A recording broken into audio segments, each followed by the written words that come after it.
3 దశాబ్దాల బంధుత్వం ఉన్న పార్టీలు వేరు, తోడల్లుళ్లే అయినా వైరము నడిచింది. తాజాగా ఇద్దరు ఒకే స్టేజ్పై ప్రత్యక్షమయ్యారు. ఆత్మీయంగా కౌగిలించుకున్నారు. సభికులు చప్పట్లతో ఆనందం వ్యక్తం చేశారు. విశాఖలోని ఓ పుస్తకావిష్కరణ కార్యక్రమంలో జరిగిన ఈ దృశ్యం ప్రస్తుతం హాట్ టాపిక్గా మారింది. రాజకీయాల్లో శాశ్వత మిత్రులు, శత్రువులు ఉండరని అంటారు. కానీ బంధుత్వంలో చాలా కాలం వైరం ఉన్న ఇద్దరు నేతలు ఓ కార్యక్రమంలో ఆత్మీయ ఆలింగనం చేసుకోవటం హాట్ టాపిక్ గా మారింది.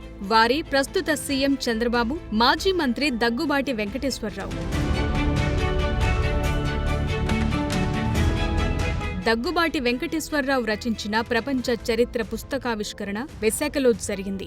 మాజీ ఉపరాష్ట్రపతి వెంకయ్యనాయుడు, సీఎం చంద్రబాబు, కేంద్ర మంత్రి నిర్మలా సీతారామన్, ఎంపీలు దగ్గుబాటి పురంధేశ్వరి, శ్రీభరత్ పాల్గొన్నారు. చంద్రబాబుకు తనకు ఏళ్ల తరబడి వైరం నడిచిందని అంటారని, అది వాస్తవమేనని, ఇప్పుడదంతా మర్చిపోయి తాము ముందుకెళుతున్నట్టు దగ్గుబాటి అనటం సభికుల్లో ఒక్కసారిగా ఆసక్తిని రేకెత్తించింది. ప్రసంగం ముగించాక చంద్రబాబు దగ్గరకు వెళ్లిన దగ్గుబాటి ఆత్మీయ ఆలింగనం చేసుకున్నారు.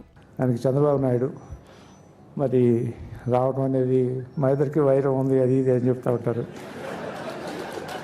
వైరాలు ఉన్నమాట వాస్తవమే, కానీ ఎప్పుడు ఒకే రకంగా ఉండకూడదు కదా.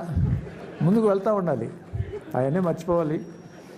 భవిష్యత్తు అనేటటువంటిది ఆశాజనకంగా ఉండాలి అనేటటువంటిది నాకేం కోరికలు లేదు స్వామి. మళ్ళీ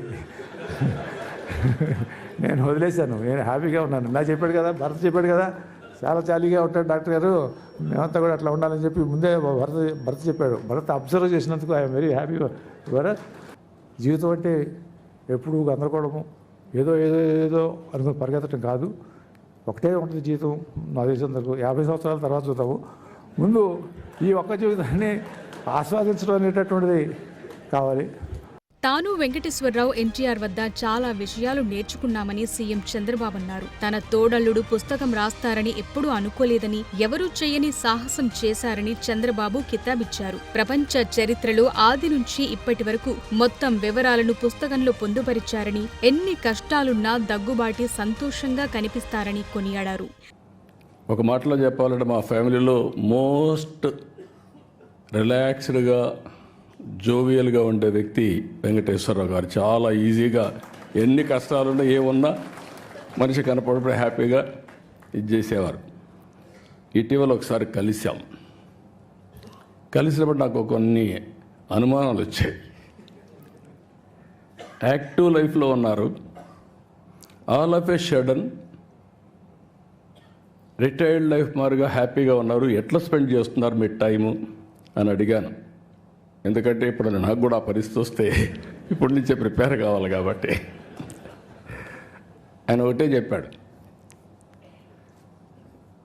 చాలా హ్యాపీగా ఉన్నా, నిద్రలేస్తే బ్యాడ్మింటన్ ఆడుకుంటా, వచ్చిన తర్వాత మనవరాళ్ళు మనవాళ్ళతో ఆడుకుంటా, అక్కడి నుంచి కసపు గాసిప్ ఎవరిన ఫ్రెండ్స్ వస్తే చేసుకుంటూ ఉంటాం.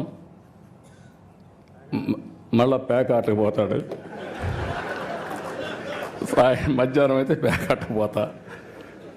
ఒక 2 గంటలు ఆడితే మైండ్ స్టిమ్యులేట్ అవుతుంది. హ్యాపీగా వచ్చి నిద్రపోతాను. What a wonderful life. సరళమైన భాషలో పుస్తకం రచించారని మాజీ ఉపరాష్ట్రపతి వెంకయ్యనాయుడు అన్నారు. భారత చరిత్రను కూడా రాయాలని దగ్గుబాటి వెంకటేశ్వరరావును వెంకయ్య కోరారు.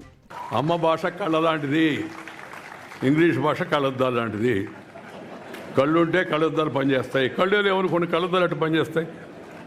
అందువల్ల మన భాషను మనం రక్షించుకోవాలా, మన భాషను మనం ప్రోత్సహించుకోవాలా.